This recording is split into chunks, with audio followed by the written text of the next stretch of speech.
Assalamu alaikum students. Welcome back to my YouTube channel. I'm Professor Hadi. You are English tutor. And this is the 7th video lecture on tenses. Students, आज के इस video lecture के अंदर हम present continuous tense को study करने वाले हैं, जिसको प्रेजेंट प्रोग्रेसिव टेंस भी कहा जाता है। स्टूडेंट, इस वीडियो लेक्चर के अंदर हम बहुत ज़्यादा इंटरेस्टिंग सेंटेंसेस को भी स्टडी करेंगे। साथ साथ हम यहाँ पर इस चीज़ को जानेंगे कि इज एम आर कैसे यूज़ किए जाते हैं, सेंटेंसेस के अंदर इनको कैसे इस्तेमाल किया जाता है। So without wasting any time let's move on to the topic. Students, अगर हम इनके स्ट्रक्चर या फॉर्मूलाज को देखें तो यहाँ पर सब्जेक्ट, उसके साथ is am are, base form के साथ आईएनजी और ऑब्जेक्ट। अफर्मेटिव के अंदर subject, is am are, base form के साथ आईएनजी, ऑब्जेक्ट। अगर नेगेटिव की बात की जाए तो स्टूडेंट्स इसी के साथ नॉट लग जाएगा, इज एम आर के बाद नॉट। बिल्कुल एग्जैक्टली सेम फॉर्मूला है, सिर्फ इज एम आर के साथ नॉट लग जाएगा, मतलब ऑक्सिलरी वर्ब्स के साथ नॉट। अगर इंट्रोगेटिव की बात की जाए तो स्टूडेंट आपको पता है हमारे पास दो तरह के इंट्रोगेटिव होते हैं, first interrogative, second interrogative. First interrogative जो है वो WH फैमिली को कैरी नहीं करता, इसके साथ WH फैमिली को नहीं लगाया जाता। यहां से शुरू होता है वो is am are, subject, base form verb, ING, object. अगर हम सेकंड इंट्रोगेटिव की बात करें तो वहां पर WH फैमिली को भी यूज किया जाता है। वैसे ही सेम नेगेटिव इंट्रोगेटिव के अंदर भी है स्टूडेंट, यहां पर भी हमारे पास दो तरह के केसेस होते हैं, केस 1, केस 2। केस 1 के अंदर यहां से सेंटेंस इस्तेमाल होगा इज एम आर से, और केस 2 के अंदर यहां से। एग्जैक्टली सेम जो हमने इंट्रोगेटिव में देखा, दोनों के अंदर सिर्फ मामूली सा फर्क है, सब्जेक्ट के बाद यहाँ पर नॉट लग जाता है और वहां पर नहीं लगता। और उसके बाद स्टूडेंट स्पेशल केस, आपको पता होगा जब से हमने टेंसेस की सीरीज स्टार्ट की है, हम हर एक टेंस के साथ स्पेशल केसेस को भी स्टडी कर रहे हैं। तो यहाँ पर अगर स्पेशल केसेस देखें तो स्टूडेंट अगर आपके पास कोई ऐसा सेंटेंस जिसमें सब्जेक्ट मौजूद नहीं है तो वहां पर आप WH फैमिली को सब्जेक्ट के तौर पे इस्तेमाल करोगे। यहां पर हम सेंटेंसेस को भी देखेंगे कि कैसे किसी सेंटेंस के अंदर सब्जेक्ट नहीं है तो वहां पर हमने WH फैमिली को इस्तेमाल करके उस सेंटेंस को बनाया। और नेगेटिव इंट्रोगेटिव एग्जैक्टली सेम, यही सेंटेंस बस नेगेटिव के अंदर। तो यहाँ पर सिर्फ नॉट का डिफरेंस है, इज एम आर के बाद नॉट का। और फिर यहाँ पर आपने एक और चीज भी नोटिस की होगी, ये जो फॉर्मूला है इस पहली चीज को छोड़कर बाकी एग्जैक्टली सेम अफर्मेटिव जैसा है, और ये जो फॉर्मूला है ये पहली चीज को छोड़कर नेगेटिव जैसा है। हाँ स्टूडेंट्स, ये दोनों फॉर्मूला एग्जैक्टली सेम होते हैं, बस यहाँ पर सब्जेक्ट होता है और यहाँ पर सब्जेक्ट की जगह पे WH फैमिली, जिसकी वजह से क्वेश्चन मार्क लग जाता है, इंट्रोगेटिव बन जाता है।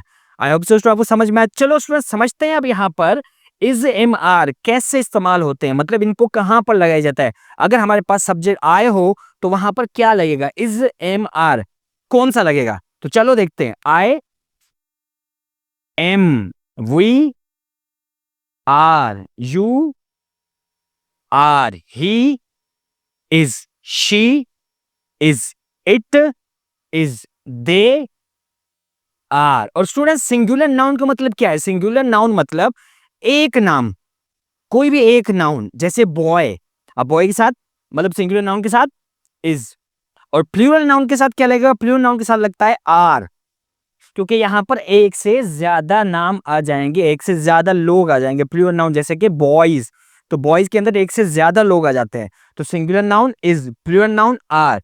एक बार फिर से रिपीट करते हैं, I am, we are, you are, he is, she is, it is, they are. Singular noun is, plural noun are. I hope so आपको समझ में आया। अब इन ही फॉर्मूलाज को सेंटेंस के अंदर इस्तेमाल करना सीखते हैं कि कैसे सेंटेंस बनाएंगे। पहला सेंटेंस, वो इंग्लिश सीख रहा है। अब यहां पर स्टूडेंट्स आप देखो, वो इंग्लिश सीख रहा है, क्या ये नेगेटिव सेंटेंस है, क्या ये एक नेगेटिव सेंटेंस है, नहीं। कौन सा सेंटेंस है ये, अफर्मेटिव का, क्योंकि यहां पर हमें कोई क्वेश्चन मार्क नहीं दिख रहा, मतलब इंट्रोगेटिव तो नहीं है, और यहां पर नेगेटिव की कोई साइन मौजूद नहीं, मतलब ये कौन सा सेंटेंस है, ये है अफर्मेटिव का सेंटेंस। आपने समझ लिया होगा कि ये कैसे अफर्मेटिव सेंटेंस, क्योंकि यहाँ पर कोई नेगेटिव चीज नहीं है, कोई इंट्रोगेटिव की साइन नहीं है, वो इंग्लिश सीख रहा है, ये एक जनरल स्टेटमेंट है, मतलब कि एक अफर्मेटिव केस, एक अफर्मेटिव सेंटेंस। तो बनाना सीखते हैं। वो इंग्लिश सीख रहा है, वो मतलब ही इंग्लिश सीख रहा है। सीखने को क्या कहते हैं स्टूडेंट्स, सीखने को कहते हैं लर्न। ही, उसके बाद क्या लगेगा भाई, उसके बाद इज एम आर, और हमने देखा ही के साथ क्या लगता है, ही के साथ is. So he is learning English. He is learning English मतलब वो इंग्लिश सीख रहा है। ही इज लर्निंग इंग्लिश, वो इंग्लिश सीख रहा है। ऐसे ही स्टूडेंट अगर हम दूसरे सेंटेंस को देखें, वो इंग्लिश नहीं सीख रहा है। अब स्टूडेंट यहाँ पर नहीं आ गया मतलब नेगेटिव। नेगेटिव का फॉर्मूला क्या है भाई? सब्जेक्ट, सब्जेक्ट क्या है हमारे पास? ही, उसके बाद helping verb is am are, यहाँ पर लग गया इज, नहीं नॉट, ही इज नॉट। उसके बाद बेस फॉर्म के साथ I N G, learning, learning, he is not learning English मतलब वो इंग्लिश नहीं सीख रहा है। He is not learning English. उसके बाद सेंटेंस है कि स्टूडेंट्स क्या वो इंग्लिश सीख रहा है? क्या मतलब क्वेश्चन पूछा जा रहा है। अब आप स्टूडेंट सोचोगे कि सर ये कौन सा सेंटेंस है, क्या वो इंग्लिश सीख रहा है, मतलब क्या ये फर्स्ट इंट्रोगेटिव है या फिर सेकंड इंट्रोगेटिव है? सो स्टूडेंट आइडेंटिफिकेशन समझो, फर्स्ट इंट्रोगेटिव को कैसे पहचाना जाता है? जब भी आपके पास कोई ऐसा सेंटेंस हो जिसका आंसर आप यस या नो में दे पाओ, तो मतलब समझ जाओ कि वो हमारे पास फर्स्ट इंट्रोगेटिव है। चलो देखें, क्या वो इंग्लिश सीख रहा है? क्या वो इंग्लिश सीख रहा है? आप कह सकते हो हाँ, आप कह सकते हो नहीं, मतलब यस नो। हाँ, यहां पर हम यस नो में आंसर दे पा रहे हैं, मतलब ये क्या है? First interrogative. फर्स्ट इंट्रोगेटिव कहां से शुरू होता है? हेल्पिंग वर्ब से। तो यहां पर क्या लग जाएगा?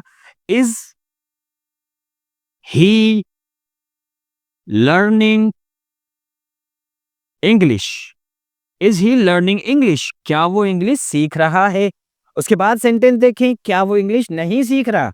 स्टूडेंट सेम सेंटेंस, सिर्फ नेगेटिव, क्या वो इंग्लिश नहीं सीख रहा, तो कैसे बनेगा? Is he not learning English, is he not learning English, क्या वो इंग्लिश नहीं सीख रहा? उसके बाद वो इंग्लिश क्यों सीख रहा है? यहां पर देखो स्टूडेंट्स, वो इंग्लिश क्यों सीख रहा है? क्या आप इस सवाल का जवाब यस या नो में दे सकते हो? मैं आपसे पूछूं वो इंग्लिश क्यों सीख रहा है, आप हाँ या ना कह सकते हो? नहीं, यहां पर आपको आंसर देना पड़ेगा। तो इसका मतलब ये कौन सा सेंटेंस है? Second interrogative. वो इंग्लिश क्यों सीख रहा है? क्यों को क्या कहते हैं स्टूडेंट? क्यों को कहते हैं why. Why is he learning English?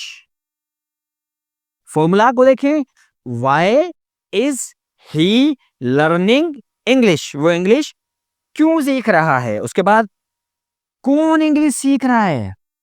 Student मैं आपसे पूछूं कौन इंग्लिश सीख रहा है? क्या यहां पर मेरे पास कोई सब्जेक्ट मौजूद है? नहीं, मैं पूछ रहा हूं कौन सीख रहा है, मतलब सब्जेक्ट की जगह पर WH फैमिली। तो ये एक स्पेशल केस है। बिल्कुल आपने सही पहचाना, ये एक स्पेशल केस है। कौन इंग्लिश सीख रहा है? कौन को कहते हैं? हु। अब फॉर्मूले को देखें तो हु, उसके बाद इज एम आर, एक ही बंदा, एक ही सिंगुलर सेंटेंस, सिंगुलर प्रोनाउन, तो हम क्या कहेंगे? Who is learning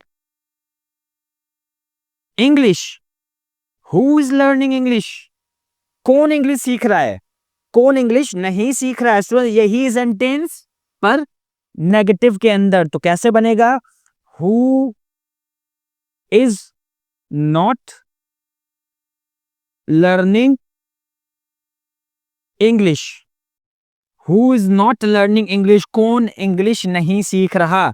I hope so student आपको ये सेंटेंस समझ में आए। अगर आपको ये वीडियो अच्छी लगी तो इस वीडियो को लाइक कर दो, चैनल को सब्सक्राइब कर दो, और आपके उस दोस्त को ये वीडियो जरूर शेयर करो जो इंग्लिश सीख रहा है या फिर सीखना चाहता है।